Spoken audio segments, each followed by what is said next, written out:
ಎಲ್ಲರಿಗೂ ನಮಸ್ಕಾರಗಳು.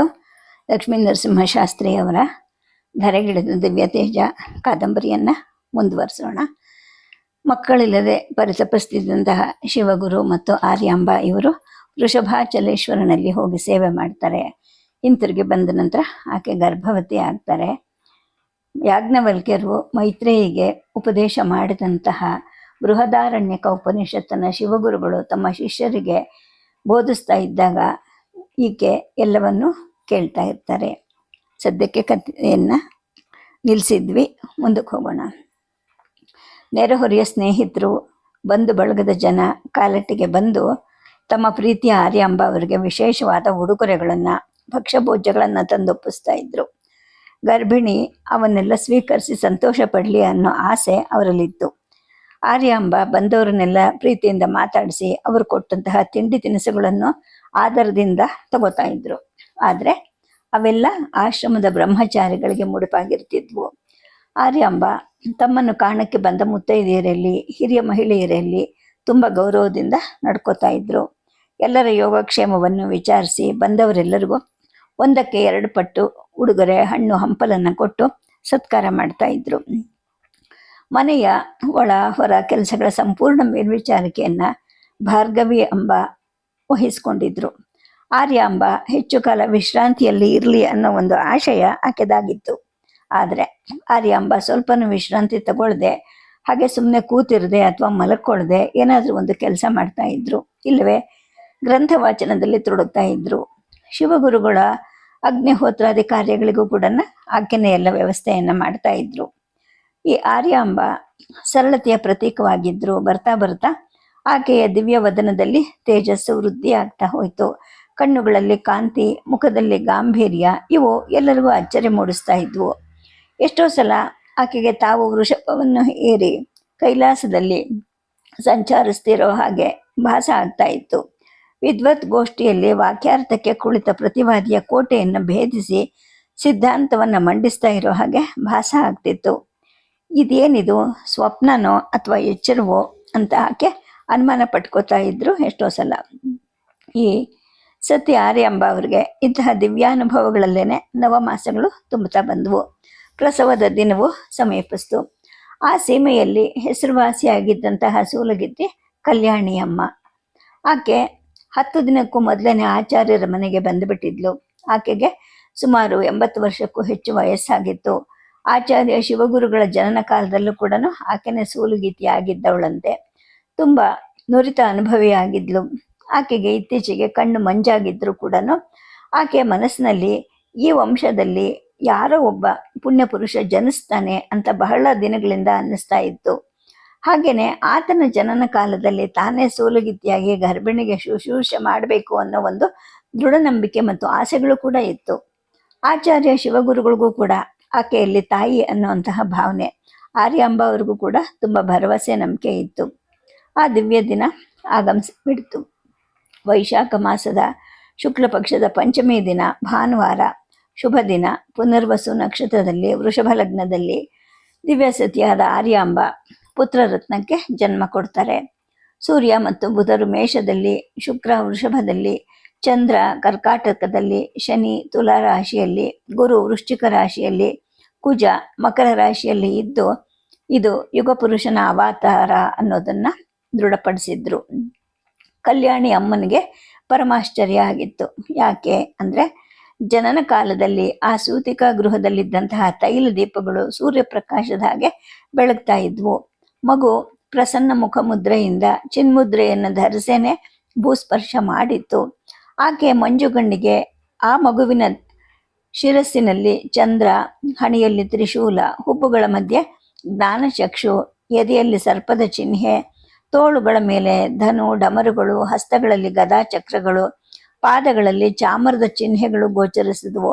ಆಕೆ ಶಂಕರ ಶಂಕರ ಶಂಕರ ಅಂತ ಉದ್ಗರಿಸಿದ್ಲು. ಹಾಗೇನೆ ಹೇಳಿದ್ಲು, ಅಮ್ಮ ಆರ್ಯಾಂಬ, ಸಾಕ್ಷಾತ್ ಶಂಭು ಶಿವ ಶಂಕರನೇ ಬಂದಿದ್ದನಮ್ಮ ನೋಡು ಅನ್ನಂತ ಆನಂದ ಪರವಶಳಾಗಿ ಕೂಗಿದ್ಲು. ಈ ದಿವ್ಯ ಶಿಶು ಜನನ ಆಗ್ತಾ ಇದ್ದ ಹಾಗೆ ಇಡೀ ಮನೆಯೆಲ್ಲ ಬೆಳಗ್ತು. ಆ ಶುಭ ವಸಂತದಲ್ಲಿ ದೇವತೆಗಳು ತಮಗೂ ಹರ್ಷವಾಯಿತೇನೋ ಅನ್ನೋ ಹಾಗೆ ಮಾಡಿದ್ರೇನೋ ಅನ್ನೋ ಹಾಗೆ ಸ್ವಲ್ಪ ಕಾಲ ಆ ಕಾಲಟಿ ಅಗ್ರಹಾರದಲ್ಲಿ ದಿವ್ಯ ವರ್ಷವಾಯಿತು.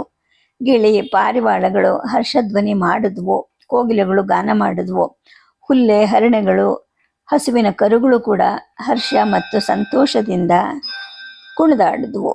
ತರು ಲತೆಗಳಲ್ಲಿದ್ದಂತಹ ಪುಷ್ಪಗಳ ಮಧುರವಾದ ಪರಿಮಳವನ್ನ ವಾಯು ಸುತ್ತಲೂ ಪಸರಿಸಿತು. ಅದೇ ಕಾಲದಲ್ಲೇ ದೇವಾಲಯದ ಗಂಟೆಗಳು ಕೂಡ ತಾವಾಗೆ ಸಂಭ್ರಮದಿಂದ ತೂಗಾಡಿ ದಿವ್ಯನಾದವನ್ನ ಮಾಡಿದ್ವು. ಆಚಾರ್ಯ ಶಿವಗುರುಗಳು ಶಾಸ್ತ್ರ ಸಂಪ್ರದಾಯವನ್ನು ಅನುಸರಿಸಿ ಪೂರ್ಣ ನದಿಗೆ ದಯಮಾಡಿಸಿ ಸ್ನಾನ ಮಾಡಿ ತಮ್ಮ ಪಿತೃಗಳು ಪುನ್ನರಕದಿಂದ ಉದ್ಧಾರವಾದರು ಅಂತ ಹರ್ಷಿಸ್ತಾರೆ. ಇನ್ನು ಆಚಾರ್ಯರ ಮನೆಗೆ ಬಂಧು ಬಳಗಗಳು, ಆಪ್ತರು, ಸ್ನೇಹಿತರು, ಹಳೆಯ ಶಿಷ್ಯ ವರ್ಗದವರು ತಂಡೋಪತಂಡವಾಗಿ ಆಗಮಿಸ್ತಾರೆ. ಈ ದಿವ್ಯ ಶಿಶುವಿನ ದರ್ಶನ ಮಾಡ್ತಾರೆ. ಆ ಪುಟ್ಟ ಮಗುವಿನ ತಾವರೆ ಕಂಗಳು ತೆರೆದಾಗ ಎಲ್ಲೆಲ್ಲೂ ಬೆಳದಿಂಗಳು ಚೆಲ್ಲಿದ ಹಾಗೆ ಅನ್ನಿಸ್ತಾ ಇರುತ್ತೆ. ಮುಖದಲ್ಲಿ ಹೂವು ಅರಳಿದ ಹಾಗೆ ಮಧುರವಾದ ಪ್ರಸನ್ನತೆ ಲಾಸ್ಯ ಆಡ್ತಿರುತ್ತೆ. ಬಂದವರೆಲ್ಲ ಮೆಚ್ಚಿ ಹರಿಸಿ ಹೋಗ್ತಾ ಇರ್ತಾರೆ. ಮನೆಯಲ್ಲೆಲ್ಲ ಜೊತೆಗೆ ಅಗ್ರಹಾರದಲ್ಲೂ ಕೂಡ ಹಬ್ಬದ ವಾತಾವರಣ ತುಂಬಿಬಿಟ್ಟಿರುತ್ತೆ. ಸಂಭ್ರಮ ಸಂತೋಷಗಳು ಸೂಸ್ತಾ ಇರುತ್ತವೆ. ಶಿಶು ಜನನದ ವಾರ್ತೆಯನ್ನ ಕುಲಗುರುಗಳಾದಂತಹ ಆತ್ರೇಯರಿಗೆ ಮತ್ತು ತಮ್ಮ ಮಾವನವರು ಅಂದ್ರೆ ಆರ್ಯಾಂಬ ಅವರ ತಂದೆಯಾದ ಮಘ ಪಂಡಿತರಿಗೂ ಕೂಡ ಶಿಷ್ಯರ ಮುಖಾಂತರ ಶಿವಗುರುಗಳು ಹೇಳಿ ಕಳಿಸ್ತಾರೆ. ಜಾತಕರ್ಮವನ್ನ ಶಿವಗುರುಗಳು ಸ್ಥಳದ ಪುರೋಹಿತರಿಂದ ನಡೆಸ್ತಾರೆ. ಶಾಸ್ತ್ರ ಸಂಪ್ರದಾಯವನ್ನ ಅನುಸರಿಸಿ ಷೋಡಶ ದಾನಗಳನ್ನ ಕೊಟ್ಟು ಪಂಡಿತ ಮಂಡಳಿಯನ್ನು ಕೂಡ ಸಂತಸ ಪಡ್ತಾರೆ. ನಾಮಕರಣಕ್ಕೆ ಅಂದ್ಬಿಟ್ಟು ಕುಲಪುರೋಹಿತ ಆತ್ರೇಯರು ತಮ್ಮ ಪತ್ನಿ ಸಮೇತರಾಗಿ ಬರ್ತಾರೆ. ಮಗ ಪಂಡಿತರು ಮಕ್ಕಳು ಸೊಸೆಯರ ಜೊತೆ ಬರ್ತಾರೆ. ಶಿವಗುರುಗಳು ಅವರನ್ನೆಲ್ಲ ಗೌರವಾದರದಿಂದ ಸ್ವಾಗತಿಸಿ ಅವರುಗಳ ಸೇವೆ ಉಪಚಾರಗಳಿಗೆ ಸೂಕ್ತ ವ್ಯವಸ್ಥೆಯನ್ನ ಮಾಡ್ತಾರೆ. ಶಿವಗುರುಗಳ ಪುತ್ರನ ನಾಮಕರಣ ಅಂತ ಹೇಳ್ಬಿಟ್ಟು ಊರೇನೆ ಹಬ್ಬ ಆಚರಿಸುತ್ತೆ. 10 ಸುತ್ತಮುತ್ತಲಿನ ಅಗ್ರಹಾರಗಳ ಜನಕ್ಕೂ ಕೂಡ ಸಂತೋಷದ ಸಂಭ್ರಮದ ಉತ್ಸವ ಅದಾಗಿರುತ್ತೆ. ವೈಶಾಖ ಶುದ್ಧ ಚತುರ್ದಶಿಯಂದು ಮಧ್ಯಾಹ್ನದ ಭೋಜನಾದಿಗಳ ನಂತರ ಆಚಾರ್ಯ ಆತ್ರೇಯರು, ಮಘ ಪಂಡಿತರು, ಕಾಲಟಿಯ ವಿದ್ವಾಂಸರಲ್ಲಿ ಕೆಲವರು ಹಿರಿಯರು ಶಿವಗುರುಗಳ ಮನೆಯ ವಿಶಾಲವಾದ ಪಡಸಾಲೆಯಲ್ಲಿ ಕೂತ್ಕೊಂಡು ಶಿಶು ಜನನದ ಕಾಲವನ್ನು ಗುರುತು ಹಾಕ್ಕೊಂಡು ಜನ್ಮ ಕುಂಡಲಿಯನ್ನು ಬರೀಲಿಕ್ಕೆ ಪ್ರಾರಂಭ ಮಾಡ್ತಾರೆ. ಆತ್ರೇಯರು ಓಲೆಯನ್ನು ಕಂಠವನ್ನು ಹಿಡ್ಕೊಂಡು ಬೆರಳಿಕೆ ಮಾಡ್ತಾ ಆಗಾಗ ಪಂಡಿತರ ಜೊತೆ ವಿಚಾರ ವಿನಿಮಯವನ್ನು ಮಾಡ್ಕೊಳ್ತಾ ಸ್ಥೂಲವಾಗಿ ಕುಂಡಲಿಯನ್ನು ಸಿದ್ಧಪಡಿಸ್ತಾರೆ. ಆನಂತರ ಜಾತಕವನ್ನು ಸೂಕ್ಷ್ಮವಾಗಿ ಪರಿಶೀಲಿಸ್ತಾರೆ. ಆತ್ರೇಯರ ಮುಖದಲ್ಲಿ ಸ್ವಲ್ಪ ಗಂಭೀರ ಕಾಣಕ್ಕೆ ಶುರುವಾಗುತ್ತೆ. ಯೋಚನಾ ಮಗ್ನರಾಗ್ತಾರವರು. ಅವರ ಮನಸ್ಸು ಆನಂತರ ಬೆಳಕು ಕಂಡವರ ಹಾಗೆ ವಿಸ್ಮಯದಿಂದ ಮುಖ ಅರಳುತ್ತೆ. ಅವರು ಹೇಳ್ತಾರೆ, ಶಿವಗುರು, ನಿಮ್ಮ ಈ ಮಗುವಿನ ಜಾತಕ ಅಸಾಮಾನ್ಯವಾದದ್ದು. ಇವನಿಗೆ ನಾವು ಎಲ್ಲರೂ ನಮಸ್ಕಾರ ಮಾಡಬೇಕಾಗತ್ತೆ. ಈತನು ಅವತಾರ ಪುರುಷ ಅನ್ನೋದನ್ನ ಬಹಳ ಬೇಗ ಕಂಡುಕೊಳ್ತೀವಿ ಅಂತ ಹೇಳ್ತಾರೆ. ಆಗ ಮಘ ಪಂಡಿತರು ಹೇಳ್ತಾರೆ, ಆಚಾರ್ಯರೇ ಸ್ವಲ್ಪ ವಿವರಿಸಿ ಅಂತ ಕೌತುಕದಿಂದಲೇ ಮನವಿ ಮಾಡಿಕೊಂಡಾಗ ಆತ ಹೇಳ್ತಾರೆ, ಪಂಡಿತರೆ, ನಾನು ಏನನ್ನು ವಿವರಿಸೋದು ಬೇಕೇ ಆಗಿಲ್ಲ. ನೀವೇ ಈ ಜಾತಕವನ್ನು ನೋಡಿ. ಈತ ಕೇವಲ ತನ್ನ 5ನೇ ವಯಸ್ಸಿಗೆ ಸಕಲವಾದಂತಹ ಲೌಕಿಕ ವಿದ್ಯೆಯನ್ನು ಕಲಿತಾನೆ. 8ನೇ ವಯಸ್ಸಿಗೆ ವೇದಾಂತಗಳನ್ನ ಸಕಲ ಶಾಸ್ತ್ರಗಳನ್ನ ಕಲಿತು ವೇದವ್ಯಾಸರ ಹಾಗೆ ಅಪ್ರತಿಮ ವಿದ್ವಾಂಸ ಆಗ್ತಾನೆ. ಈ ಜಾತಕದಲ್ಲಿ ತುರಿಯ ಆಶ್ರಮದ ಲಕ್ಷಣಗಳಿವೆ. ಈತ ಭಗವಾನ್ ಶ್ರೀಕೃಷ್ಣನ ಹಾಗೆ ಧರ್ಮಸ್ಥಾಪಕನಾಗ್ತಾನೆ, ವೇದಗಳನ್ನು ಉದ್ಧರಿಸ್ತಾನೆ, ಈ ದೇಶದ ಜನರನ್ನು ಉದ್ಧರಿಸ್ತಾನೆ, ವಿಶ್ವವ್ಯಾಪಕ ಆಗೋ ಹಾಗೆ ತತ್ವಜ್ಞಾನಿಯಾಗಿ ಅಚಂದ್ರಾರ್ಕವಾಗ್ತಾನೆ, ಈತ ಕೀರ್ತಿಶಾಲಿ ಆಗ್ತಾನೆ ಅಂತ ಹೇಳ್ತಾರೆ. ಶಿವಗುರುಗಳ ಕಿವಿಯಲ್ಲಿ ಅವರು ಆಡಿದ ಮಾತು ಗುಣಗುಣಿಸ್ತಾ ಇರುತ್ತೆ. ಇವನಿಗೆ ನೀವು ಎಲ್ಲರೂ ನಮಸ್ಕಾರ ಮಾಡಬೇಕಾಗತ್ತೆ ಅಂತ ಹೇಳಿದ್ರಲ್ವಾ, ತಮ್ಮ ವಂಶದಲ್ಲಿ ಒಬ್ಬ ಮಹಾಪುರುಷ ಅವತರಿಸ್ತಾನೆ ಅಂತ ತಮ್ಮ ತಂದೆಯವರು ಹೇಳಿದ್ದ ಭವಿಷ್ಯತ್ವಾಣಿ ಅವರಿಗೆ ಪದೇ ಪದೇ ಕೇಳಿ ಬರ್ತಿರುತ್ತೆ. ಅವರು ತಮ್ಮ ಕುಲುಗುರುಗಳಿಗೆ ತುಂಬ ಕೃತಜ್ಞತೆಯಿಂದ ನಮಸ್ಕರಿಸ್ತಾರೆ. ಬಂದಿದ್ದವರಲ್ಲಿ ಬಹಳ ಜನ ಮನಸ್ಸಿನಲ್ಲೇನೆ ಆ ದಿವ್ಯ ಶಿಶುವನ್ನ ಹರಸಿ ಆಶೀರ್ವಾದ ಮಾಡ್ತಾರೆ. 12ನೇ ದಿನ ಬರುತ್ತೆ ನಾಮಕರಣ ಮಹೋತ್ಸವ. ಅವತ್ತು ಕಾಲಟಿಗೆ ಶೃಂಗಾರವಾಗಿರುತ್ತೆ, ಸಡಗರ ತುಂಬಿರುತ್ತೆ. ಎಲ್ಲರ ಮನೆಯಲ್ಲೂ ಕೂಡ ತೋರಣ ಮತ್ತು ದೀಪಗಳ ಸರಮಾಲೆ ಇಟ್ಟಿರ್ತಾರೆ.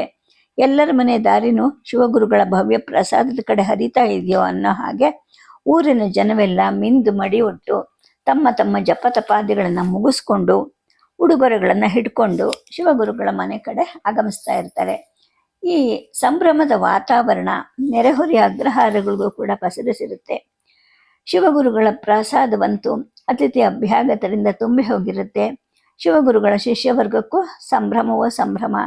ತಮ್ಮ ಗುರುಗಳ ವಂಶ ಕೊನರಿತಲ್ಲ ಅನ್ನುವಂತಹ ಅತೀವ ಆನಂದ, ಓಡಾಟ, ಸ್ವಾಗತ, ಸೇವೆ, ಉಪಚಾರ ಎಲ್ಲವನ್ನೂ ಅವರೇ ಮಾಡ್ತಾ ಇರ್ತಾರೆ. ಅವರೇ ಮನೆಯ ಹಿರಿಮಕ್ಕಳೇನೋ ಅನ್ನೋ ಹಾಗೆ ನೂತನ ವಸ್ತ್ರವನ್ನು ಉಟ್ಕೊಂಡು ಪ್ರತಿ ಕೆಲಸಕ್ಕೂ ತಾವಾಗೆ ತಮ್ಮನ್ನು ಒಪ್ಪಿಸ್ಕೊತಾರೆ. ಯಾರು ಯಾರಿಗೂ ಯಾವ ಕೆಲಸವನ್ನು ಹೇಳೋ ಅಗತ್ಯನೇ ಬೀಳೋದಿಲ್ಲ. ಯಾರ್ಯಾರು ಯಾವ ಕೆಲಸವನ್ನು ಮಾಡಬೇಕು ಅಂತ ಹೇಳಿಬಿಟ್ಟು ಹಿರಿಯ ವಿದ್ಯಾರ್ಥಿಯಾಗಿದ್ದ ಪರಮೇಶ್ವರ ಮೊದಲೇ ಪ್ರತಿಯೊಬ್ಬರಿಗೂ ನಿರ್ದೇಶನವನ್ನು ಕೊಟ್ಟಿರ್ತಾನೆ. ಅದರ ಹಾಗೆ ಕೆಲಸಗಳೆಲ್ಲವೂ ಸುಸೂತ್ರವಾಗಿ ನಡೀತಾ ಇರುತ್ತೆ. ಆಚಾರ್ಯ ಆತ್ರೇಯರ ಪೌರೋಹಿತ್ಯದಲ್ಲಿ ವೈದಿಕ ಕರ್ಮಗಳು ನಡೆಯುತ್ತವೆ. ಶಿವಗುರು ಮತ್ತು ಆರ್ಯಾಂಬಾರ ದಿವ್ಯಪುತ್ರನಿಗೆ ನಾಮಕರಣ ಸಂಭ್ರಮದಿಂದ ನೆರವೇರುತ್ತೆ. ಆಚಾರ್ಯ ಆತ್ರೇಯರು ಶಿವಗುರುಗಳನ್ನು ಕುರಿತು ಹೇಳ್ತಾರೆ, ವತ್ಸ ಶಿವಗುರು, ಈ ದಿವ್ಯ ಶಿಶುಗೆ ಯಾವ ಹೆಸರಿಡಬೇಕು ಅಂತ ನಿನ್ನ ಅಪೇಕ್ಷೆ ಹೇಳು ಅಂತ ಕೇಳ್ತಾರೆ. ಆಗ ಶಿವಗುರುಗಳು ವಿನಯದಿಂದಲೇ ಹೇಳ್ತಾರೆ, ಗುರುಗಳೇ, ನೀವು ಮತ್ತು ಮಾವನವರಾದಂತಹ ಪೂಜ್ಯ ಮಘ ಪಂಡಿತರು ಇದನ್ನು ನಿರ್ಧರಿಸಬೇಕು ಅಂತ ನನ್ನ ಕೋರಿಕೆ ಅಂತಾರೆ. ಆಗ ಮಘ ಪಂಡಿತರು ಹೇಳ್ತಾರೆ, ಆಚಾರ್ಯರೇ, ನಮ್ಮ ಅಳಿಯಂದರು ತೀವ್ರವಾದಂತಹ ಧ್ಯಾನ, ಅನುಷ್ಠಾನ, ಜಪತಪಾದಿಗಳು, ಭಗವತ್ ಸೇವೆಯನ್ನು ಮಾಡಿದ್ರು. ತತ್ಫಲವಾಗಿ ಪರಮೇಶ್ವರ ಈ ದಿವ್ಯ ಶಿಶುವನ್ನು ಅನುಗ್ರಹಿಸಿದ್ದಾನೆ. ಈ ಶಿಶು ತಾಯಿ ತಂದೆಗೂ ಬಂಧು ಬಳಗಕ್ಕೂ ನೆರೆಹೊರೆಯ ಎಲ್ಲರಿಗೂ ತನ್ನ ಜನನದಿಂದ ಸಂತೋಷವನ್ನು ಉಂಟು ಮಾಡಿದ್ದಾನೆ. ಆದ್ದರಿಂದ ಈ ಮಗುವಿಗೆ ಶ್ರೀಶಂಕರ ಅನ್ನೋ ನಾಮಕರಣ ಮಾಡಬೇಕು ಅಂತ ನನ್ನ ಪ್ರಾರ್ಥನೆ ಅಂತ ಹೇಳ್ತಾರೆ. ಸಭೆಯಲ್ಲಿ ಇದ್ದವರೆಲ್ರಿಗೂ ಸಂತೋಷ ಆಗತ್ತೆ. ಉಘೆ ಉಘೆ ಅಂತ ಉದ್ಘೋಷ ಮಾಡ್ತಾರೆ. ಆ ಹೆಸರು ಶಂಕರ ಅನ್ನೋದು ಎಲ್ಲರಿಗೂ ಒಪ್ಪಿತವಾಗುತ್ತೆ. ಅತ್ರಿ ಕುಲೋತ್ಪನ್ನರಾದಂತಹ ವಿದ್ಯಾಧಿರಾಜರ ಪುತ್ರ ಶಿವಗುರುಗಳ ಪುತ್ರ, ಅವನಿಗೆ ಅಂದರೆ ವಿದ್ಯಾಧಿರಾಜರ ಮೊಮ್ಮಗನಿಗೆ ಶ್ರೀಶಂಕರ ಅನ್ನೋ ನಾಮಕರಣ ಆಗತ್ತೆ. ಬಂದಿದ್ದ ಜನವೆಲ್ಲ ಮಗುಗೆ ಮತ್ತು ಮಗುವಿನ ಮಾತಾಪಿತರರಿಗೆ ಉಡುಗೊರೆಗಳನ್ನು ಕೊಡ್ತಾರೆ, ಹರಿಸ್ತಾರೆ, ಸನ್ಮಾನಿಸ್ತಾರೆ. ಆಚಾರ್ಯ ಶಿವಗುರುಗಳು ಎಲ್ಲರನ್ನೂ ಗೌರವ, ಆದರ, ವಿಶ್ವಾಸಗಳಿಂದ ಸತ್ಕರಿಸ್ತಾರೆ.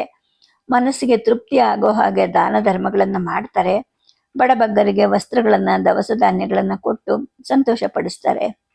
ಬಹಳ ಕಾಲ ಕಾಲಟಿಯಲ್ಲಿ ಈ ನಾಮಕರಣದ ವಿಷಯವೇ ಮನೆ ಮಾತಾಗಿರುತ್ತೆ. ಪ್ರತಿಯೊಬ್ಬರು ಕೂಡ ಇದು ತಮ್ಮ ಮನೆಯ ಉತ್ಸವನೇನೋ ಅನ್ನೋ ಹಾಗೆ ಅದರಲ್ಲಿ ಪಾಲ್ಗೊಳ್ತಾರೆ. ಸಂತೋಷ ಮತ್ತು ಹರ್ಷವನ್ನು ಕೂಡ ಅನುಭವಿಸ್ತಾರೆ. ದಿನಗಳು ಉರುಳುತ್ತಾ ಇರುತ್ತೆ. ಭಾರ್ಗವಿ ಅಮ್ಮನ ಆರೈಕೆ ಶುಶ್ರೂಷೆಗಳಲ್ಲಿ ಆರ್ಯಾಂಬ ಕೇವಲ 3 ತಿಂಗಳಲ್ಲೇ ಮೊದಲಿನ ಹಾಗಾಗ್ತಾರೆ. ಮಗು ಶಂಕರ ಯಾವತ್ತೂ ಅತ್ತಿದ್ದೇ ಇಲ್ಲ. ಯಾವಾಗಲೂ ತುಟಿಗಳಲ್ಲಿ ನಗೆಯ ಮುಗುಳು ಅರಳುತ್ತಿರುತ್ತೆ. ಕಂಗಳಲ್ಲಿ ಬೆಳದಿಂಗಳು ಚೆಲ್ತಾ ಇರುತ್ತೆ. ಚಿನ್ನದ ಮೈ ಬಣ್ಣ, ದುಂಬಿಗಳ ಸಮೂಹ ಮುಖಕಮಲವನ್ನು ಮುತ್ತಿರೋ ಹಾಗೆ ಗುಂಗುರು ಗುಂಗುರಾದ ಕೂದಲಿರುತ್ತೆ.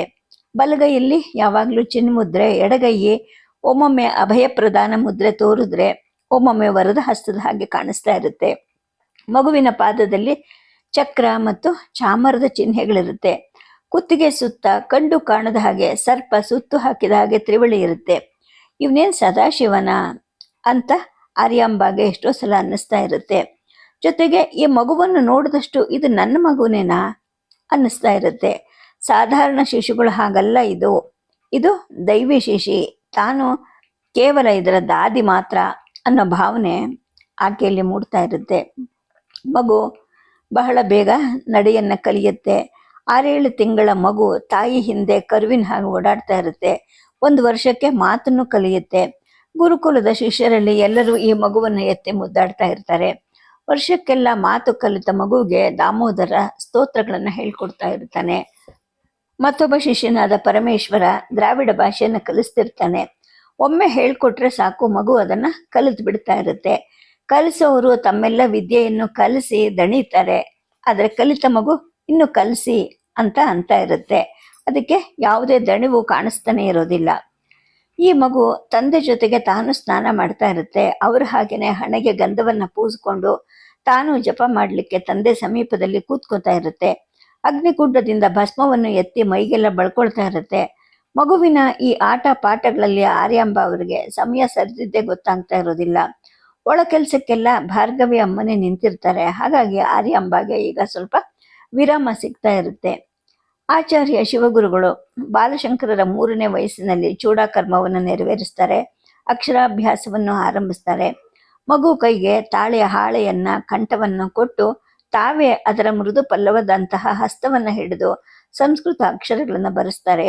ಅವೆಲ್ಲವನ್ನು ನೆಲದ ಮೇಲೆ ಹಾಸಿದ ಮರಳಲ್ಲಿ ಮತ್ತೊಮ್ಮೆ ತಾವೇ ಬರೆದು ಮೃದುವಾಣಿಯಲ್ಲಿ ಹೇಳ್ತಾರೆ, ಮಗು ಈಗ ನೀನು ಇಲ್ಲಿ ಬರೆದಿರೋ ಹಾಗೇನೆ ಮರಳಲ್ಲಿ ಅಕ್ಷರಗಳನ್ನ ತಿದ್ದಿ ಅಭ್ಯಾಸ ಮಾಡಪ್ಪ ಅಂತಾರೆ. ಆಗ ಆ ಬಾಲಶಂಕರ ಹೇಳ್ತಾನೆ, ಅಪ್ಪ ಇವೆಲ್ಲ ನನಗೆ ಬರುತ್ತವೆ ಅಂತ. ಶಿವಗುರುಗಳಿಗೆ ಆಶ್ಚರ್ಯ ಆಗುತ್ತೆ. ಹೌದಾ, ಹಾಗಾದ್ರೆ ಈಗೊಮ್ಮೆ ಬರೆದು ತೋರಿಸು ನೋಡೋಣ ಅಂತಾರೆ. ಬಾಲಶಂಕರ ಮರಳಿನ ಮೇಲೆ ತನ್ನ ತರ್ಜನಿ ಬೆರಳಿನಿಂದ ಸಂಸ್ಕೃತ ವರ್ಣಮಾಲೆಯನ್ನೇ ಪೂರ್ತಿ ಬರೆದು ತೋರಿಸ್ತಾನೆ. ತಂದೆ ವಿಸ್ಮಿತರಾಗ್ತಾರೆ. ಮಗನನ್ನ ಮುದ್ದಾಡ್ತಾರೆ. ಇಂದಿಗೆ ಇಷ್ಟು ಸಾಕು, ಆಟ ಆಡ್ಕೊ ಹೋಗಪ್ಪ ಅಂತಾರೆ. ಆದರೆ ಆ ಮಗು, ಅಪ್ಪ ಇನ್ನೂ ಕಲ್ತ್ಕೊಳ್ತೀನಿ ಅಂತ ಹೇಳ್ತಾನೆ.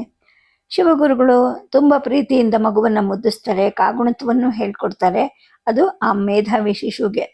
ಹೀಗೇನೆ ಶಬ್ದಮಂಜರಿ ಪಾಠಗಳಾಗತ್ತೆ. ಕಾವ್ಯ, ನಾಟಕ, ಅಲಂಕಾರ, ವ್ಯಾಕರಣ ಇತ್ಯಾದಿ ಪಾಠಗಳು ಕ್ರಮವಾಗಿ ನಡೀತಾ ಹೋಗುತ್ತವೆ. ಆ ಪುಟ್ಟ ಶಿಶುವಿನ ವಿದ್ಯಾದೃಷ್ಣೆಯನ್ನ ತಣಿಸೋದು ಹೇಗೆ ಅನ್ನೋ ಯೋಚನೆ ಶಿವಗುರುಗಳಿಗಾಗತ್ತೆ. ಏಕೆಂದ್ರೆ ಆಗ ಆ ಮಗುವಿನ ವಯಸ್ಸು ಬರೀ 4 ವರ್ಷ ಅಷ್ಟೆ. ಹಿರಿಯ ವಿದ್ಯಾರ್ಥಿಗಳು ವೇದವನ್ನ ಅಭ್ಯಾಸ ಮಾಡ್ತಾ ಇರೋ ಹತ್ರ ಕೂತ್ಕೊಂಡು ಶಂಕರ ಅದನ್ನ ಮನಸ್ಸಿಟ್ಟು ಕೇಳ್ತಾ ಇರ್ತಾನೆ. ಉಪನಿಷತ್ ಪಾಠವನ್ನ ಮನಸ್ಸಿಟ್ಟು ಕೇಳೋನು ಯಾವತ್ತಾದ್ರೂ ಯಾರಾದ್ರೂ ವೇದಗಾನ ಮಾಡೋದಲ್ಲಿ ಸ್ವರ ತಪ್ಪಿದ್ರೆ ಅಥವಾ ಉದಾತ್ತ ಅನುದಾತ್ತಗಳನ್ನ ತಪ್ಪಿದ್ರೆ ತಾನೇ ತಿದ್ದುತ್ತಾ ಇರ್ತಾನೆ. ತರ್ಕ, ಮೀಮಾಂಸಾ ಶಾಸ್ತ್ರಗಳ ಹಿರಿಯ ವಿದ್ಯಾರ್ಥಿಗಳ ಮಧ್ಯೆ ಕೂತು ಅವರ ಚರ್ಚೆ, ವಾದ, ಪ್ರತಿವಾದಗಳನ್ನು ಕೂಡ ಎಚ್ಚರಿಕೆಯಿಂದ ಆಲಿಸ್ತಾ ಇರ್ತಾನೆ. ಜೊತೆಗೆ ತಂದೆಯನ್ನ ಆ ಶಾಸ್ತ್ರಗಳ ವಿಚಾರವಾಗಿ ಪದೇ ಪದೇ ಪ್ರಶ್ನೆ ಕೂಡ ಮಾಡ್ತಾ ಇರ್ತಾನೆ. ಇನ್ನು 4ನೇ ವಯಸ್ಸಿನ ಆರಂಭದಲ್ಲಿ ಇರೋ ಈ ಮಗುವಿನ ಪ್ರತಿಭೆ ಸುತ್ತಮುತ್ತಲ ಗ್ರಾಮಕ್ಕೆಲ್ಲ ಹಬ್ಬತ್ತೆ. ಆಚೀಚೆ ಇರೋ ಅಗ್ರಹಾಗಳ ಪಂಡಿತರುಗಳು ಬರ್ತಾ ಇರ್ತಾರೆ. ಬಾಲಶಂಕರನನ್ನ ಎತ್ತಿ ಮುದ್ದಾಡಿ ಮಾತಾಡಿಸಿ ಏನಾದರೂ ಒಂದು ಪ್ರಶ್ನೆಯನ್ನ ಕೇಳ್ತಾ ಇರ್ತಾರೆ. ಶಂಕರನಿಂದ ನಿಖರವಾದ ಉತ್ತರವೇ ಬರ್ತಾ ಇರುತ್ತೆ. ಯಾವತ್ತು ಯೋಚಿಸಿದ್ದಾಗ್ಲಿ, ತಪ್ಪಿದ್ದಾಗ್ಲಿ, ತಡವರಿಸಿದ್ದಾಗ್ಲಿ ಇಲ್ವೇ ಇಲ್ಲ. ಬಂದವರೆಲ್ಲರೂ ಸಂತೋಷದಿಂದಲೇ ಹೇಳ್ತಾ ಇದ್ರು, ಶಿವಗುರು ಶ್ರೀ ದಕ್ಷಿಣಾಮೂರ್ತಿನೋ ಅಥವಾ ಸುಬ್ರಹ್ಮಣ್ಯ ಸ್ವಾಮಿನೋ ನಿಮ್ಮ ವಂಶವನ್ನ ಬೆಳಗಕ್ಕೆ ಈ ಶಂಕರನಾಗಿ ಬಂದಿದ್ದಾನೆ ಅಂತ ಇದ್ರು. ತಮ್ಮ ಮಗನ ಪ್ರತಿಭೆಯಿಂದ ಜೊತೆಗೆ ಇತರ ಪ್ರಶಂಸೆಯಿಂದ ಕೂಡ ಶಿವಗುರುಗಳಾಗ್ಲಿ ಆರ್ಯಾಂಬ ಅವರಾಗ್ಲಿ ಸ್ವಲ್ಪನೂ ಹೆಮ್ಮೆ ಪಡೋದಿಲ್ಲ, ಬೀಗೋದು ಇಲ್ಲ. ಇದೆಲ್ಲವೂ ಭಗವಂತನ ಲೀಲೆ, ಅನುಗ್ರಹ ಅಂತೇಳಿ ವಿನಯದಿಂದಲೇ ಹೇಳ್ತಾ ಇರ್ತಾರೆ. ಇನ್ನು ಮಾಣಿಕ್ಯ ಮಂಗಳದ ಶ್ರೀ ಭಗವತಿ ಆರ್ಯಾಂಬ ಅವರ ಉಪಾಸ್ಯ ದೈವ ಅಂತ ಮುಂಚೆನೆ ಹೇಳಿದ್ವಲ್ವಾ, ಆಕೆ ಆ ಆಲಯದ ಪೂಜೆಗೆ ಪ್ರತಿದಿನವೂ ಹಸುವಿನ ಹಾಲನ್ನು ಕಳಿಸ್ತಾ ಇರ್ತಾರೆ. ಈ ಬಾಲಶಂಕರನ ಜನನ ಆದಮೇಲೆ ಆಕೆಗೆ ದೇವಾಲಯಕ್ಕೆ ಹೋಗೋಕೆ ಪ್ರತಿದಿನವೂ ಸಮಯ ಸರಿಯಾಗಿ ಸಿಗ್ತಾ ಇರೋದಿಲ್ಲ. ಹಾಲನ್ನು ಮಾತ್ರ ತಪ್ಪದೆ ದೇವರ ನೈವೇದ್ಯಕ್ಕೆ ಅಂತ ಕಳಿಸ್ತಾ ಇರ್ತಾರೆ. ಅದು ಯಾರಾದರೂ ಶಿಷ್ಯರ ಮುಖಾಂತರ. ಒಂದು ದಿನ ಬಾಲಶಂಕರ ತಾನೇ ಹಾಲನ್ನು ಆಲಯಕ್ಕೆ ತಗೊಂಡು ಹೋಗ್ತೀನಿ ಅಂತ ಗೋಗರಿತಾನೆ. ತಾಯಿ ಒಪ್ಕೋಬೇಕಾಗತ್ತೆ. ದೇವಾಲಯ ಹತ್ರವೇ ಇರುತ್ತೆ. ಆದರೂ ಕೂಡ ಒಬ್ಬ ಕಿರಿಯ ಬ್ರಹ್ಮಚಾರಿಯನ್ನ ಕರೆದು ಶಂಕರನು ದೇವಾಲಯಕ್ಕೆ ಕರ್ಕೊಂಡು ಹೋಗು ಅಂತ ಹೇಳ್ತಾರೆ. ಆದರೆ ಶಂಕರ ಒಪ್ಪೋದಿಲ್ಲ. ಅಮ್ಮ ನಾನೊಬ್ಬನೇ ಹೋಗ್ತೀನಿ ಅಂತಾನೆ. ಆಗ ತಾಯಿ ಹೇಳ್ತಾರೆ, ಶಂಕರ ನೀನಿನ್ನೂ ಪುಟ್ಟ ಮಗು, ನಿನ್ನ ಜೊತೆಗೆ ಅವನು ಬರಲಿ ಅಂತ ಮೃದುವಾಗಿ ಹೇಳಿದಾಗ ಆ ಬಾಲಕ ಒಪ್ಕೋಬೇಕಾಗತ್ತೆ. ಒಪ್ಕೋತಾನೆ. ಇಬ್ರು ದೇವಸ್ಥಾನದ ಕಡೆಗೆ ಹೋಗ್ತಾರೆ. ಅಲ್ಲಿಗೆ ಬಂದಾಗ ಅರ್ಚಕರು ಕಾಣೋದಿಲ್ಲ. ಇಬ್ರು ಕಾದು ಕೂತ್ಕೊಂತಾರೆ. ಗರ್ಭಗುಡಿಯ ಬಾಗಿಲು ತೆರೆದಿರುತ್ತೆ. ಭಗವತಿಯ ದಿವ್ಯ ಮೂರ್ತಿ ಮಂದಹಾಸದಿಂದ ಬೆಳಗ್ತಾ ಇರುತ್ತೆ. ಶಂಕರ ದೇವಿ ಮೂರ್ತಿಯನ್ನೇ ನೋಡ್ತಾ ಮೈ ಮರಿತಾನೆ. ಬ್ರಹ್ಮಚಾರಿ ಅಂದ್ರೆ ಜೊತೆಗಿದ್ದವನು ಅರ್ಚಕರನ್ನ ಕರೆತರಕ್ಕೆ ಅಂತ ಆಲಯವನ್ನ ಬಿಟ್ಟು ಹೊರಡ್ತಾನೆ. ಆಲಯದಲ್ಲಿ ಪುಟ್ಟ ಶಂಕರ ಒಬ್ಬನೇ ಉಳಿತಾನೆ. ಸ್ವಲ್ಪ ಹೊತ್ತು ಕಾದ ನಂತರ ಶಂಕರ ದೇವಿಯನ್ನು ಪ್ರಾರ್ಥಿಸ್ತಾನೆ. ಅಂಬಿಕೆ, ನಿತ್ಯವೂ ನನ್ನ ಮಾತೆ ಅರ್ಪಿಸ್ತಿದ್ದ ಕ್ಷೀರವನ್ನು ನೀನು ಕುಡಿತೀಯಂತೆ. ಈ ದಿನ ನಿನಗಾಗಿ ನಾನೇ ಹಾಲನ್ನು ತಂದಿದ್ದೀನಿ, ಈ ಹಾಲನ್ನು ಕುಡಿಯಮ್ಮ ಅಂತ ದೇವಿಯನ್ನ ದೈನ್ಯದಿಂದ ಅಂಗಲಾಚ್ತಾರೆ. ಸ್ವಲ್ಪ ಸಮಯದ ನಂತರ ದೇವಿಯ ವಿಗ್ರಹ ಚಲಿಸಿದ ಹಾಗಾಗತ್ತೆ. ಗರ್ಭಗುಡಿಯಲ್ಲಿ ಬೆಳಗ್ತಿದ್ದಂತಹ ತೈಲ ದೀಪಗಳು ವಿದ್ಯುತ್ ದೀಪಗಳ ಹಾಗೆ ಪ್ರಕಾಶಿಸುತ್ತವೆ. ದೇವಿ ಮಂದಹಾಸದಿಂದ ತನ್ನ ದೈವಿ ನೇತ್ರಗಳನ್ನ ತೆರೀತಾಳೆ. ತನ್ನ ಮೃದು ಹಸ್ತವನ್ನ ಚಾಚಿ ಶಂಕರನ ಕರದಲ್ಲಿದ್ದ ಸ್ವರ್ಣ ಪಾತ್ರೆಯನ್ನು ತಗೊಂಡು ಕ್ಷೀರಪಾನ ಮಾಡ್ತಾಳೆ. ದೇವಾಲಯದ ಗಂಟೆಗಳು ತಾವಾಗಿಯೇ ತೂಗಾಡುತ್ತವೆ. ಶಂಖ ತಾನಾಗಿಯೇ ಪ್ರಣವನಾದ ಮಾಡುತ್ತೆ. ಶಂಕರನ ಕೈಗೆ ಖಾಲಿಯಾಗಿದ್ದ ಸ್ವರ್ಣ ಪಾತ್ರೆ ಬರುತ್ತೆ. ಆಗ ಅವನು ಖಿನ್ನನಾಗಿ ಹೇಳ್ತಾನೆ, ಅಮ್ಮ, ನನಗಾಗಿ ಸ್ವಲ್ಪ ಹಾಲನ್ನು ಉಳಿಸ್ಲಿಲ್ವಲ್ಲ, ಎಲ್ಲ ನೀನೇ ಕುಡಿದು ಬಿಟ್ಟಿಯಲ್ಲ ಅಂತ ದೈನ್ಯದಿಂದ ಹೇಳ್ತಾನೆ. ಆಗ ಆ ಭಗವತಿ ಮಂದಹಾಸದಿಂದಲೇ, ಬಾ ಶಂಕರ, ನಿನಗೆ ಅಮೃತಪಾನವನ್ನು ಮಾಡಿಸ್ತೀನಿ ಅಂತ ನುಡಿದು ತನ್ನ ವರದಾಭಯ ಹಸ್ತಗಳಿಂದ ಪುಟ್ಟ ಶಂಕರನನ್ನ ಎತ್ಕೊಂಡು ತನ್ನ ತೊಡೆ ಮೇಲೆ ಮಲಗಿಸ್ಕೊಂಡು ಸ್ತನ್ಯಪಾನವನ್ನು ಮಾಡಿಸ್ತಾಳೆ. ಆಗ ಕೂಡ ಶಂಖನಾದ ಮತ್ತು ಗಂಟೆಗಳ ನಾದ ಕೂಡ ತಾವಾಗೇನೆ ಆಗತ್ವೆ. ತವ ಸ್ತನ್ಯಂ ಮನ್ಯೆ ತುಹಿನಗಿರಿಕನ್ಯೆ ಹೃದಯತಃ ಪಯಃಪಾರಾವಾರಃ ಪರಿವಹತಿ ಸಾರಸ್ವತಮಿವ ದಯಾವತ್ಯ ದತ್ತಂ ದ್ರವಿಡ ಶಿಶುರಾಸ್ವಾದ್ಯ ತವಯತ್ ಕವೀನಾಂ ಪ್ರೌಢನಾಮಜನೆ ಕಮನೀಯ ಕವಾಯಿತ. ಇದು ಸೌಂದರ್ಯ ಲಹರಿಯಲ್ಲಿರುವಂತಹ ಒಂದು ಶ್ಲೋಕ. ಇದನ್ನು ಶಂಕರರೇ ಬರೆದಿರೋದು. ಹಿಂದೆ ಅವ್ರಿಗಾಗಿದ್ದ ಅನುಭವವನ್ನು ನೆನೆಸ್ಕೊಂಡವ್ರು ಇದನ್ನು ಬರೆದ್ರು ಅಂತ ಹೇಳ್ತಾರೆ. ಸರಿ, ಆ ವೇಳೆಗೆ ಅಲ್ಲಿಗೆ ಆಗಮಿಸಿದ್ದಂತಹ ದೇವಾಲಯದ ಅರ್ಚಕ ಬ್ರಹ್ಮಚಾರಿ ಈ ದಿವ್ಯ ದೃಶ್ಯವನ್ನು ಆಶ್ಚರ್ಯಚಕಿತರಾಗಿ ನೋಡ್ತಾರೆ. ಬ್ರಹ್ಮಚಾರಿ ಮತ್ತು ಅರ್ಚಕ ದೇವಿಗೆ ಸಾಷ್ಟಾಂಗ ಪ್ರಣಾಮ ಮಾಡ್ತಾರೆ. ಅವರು ಎದ್ದು ನಿಂತಾಗ ದೇವಿ ಮತ್ತೆ ಪ್ರತಿಮೆಯಾಗಿ ಗೋಚರಿಸ್ತಾಳೆ. ತುಟಿಯಲ್ಲಿ ಕ್ಷೀರ ಬಿಂದುಗಳಿಂದ ಕಂಗೊಳಿಸ್ತಿದ್ದ ಶಂಕರ ಅವರಿಗೆ ಸಾಕ್ಷಾತ್ ಬಾಲಕೃಷ್ಣನ ಹಾಗೆ ಗೋಚರಿಸ್ತಾನೆ. ಇದನ್ನು ಕೇಳಿ ಮಾತಾಪಿತೃರು ಆಶ್ಚರ್ಯ ಹರ್ಷಭಾಜನರಾಗ್ತಾರೆ. ಬಾಲಶಂಕರನಿಗೆ ಈಗ 4 ತುಂಬಿ 5ನೇ ವರ್ಷಕ್ಕೆ ಕಾಲಿಡುತ್ತೆ. ಶಿವಗುರುಗಳು ಮಗನಿಗೆ 5ನೇ ವಯಸ್ಸಲ್ಲೇ ಬ್ರಹ್ಮೋಪದೇಶವನ್ನು ಮಾಡಬೇಕು ಅಂತ ನಿರ್ಧಾರ ಮಾಡ್ತಾರೆ. ಈ ವಿಚಾರವನ್ನು ಕುಲಗುರುಗಳಾದಂತಹ ಆಚಾರ್ಯ ಆತ್ರೇಯರಿಗೆ ಮತ್ತು ಮಾವನವರಾದಂತಹ ಮಗ ಪಂಡಿತರಿಗೂ ಹೇಳಿ ಕಳಿಸಿ ಅವರ ಸಲಹೆ ಮತ್ತು ಅನುಮತಿಗಾಗಿ ಕೋರ್ತಾರೆ. ಸದ್ಯಕ್ಕೆ ಕಥೆಯನ್ನು ನಿಲ್ಲಿಸಿರ್ತೀನಿ. ನಮಸ್ಕಾರ.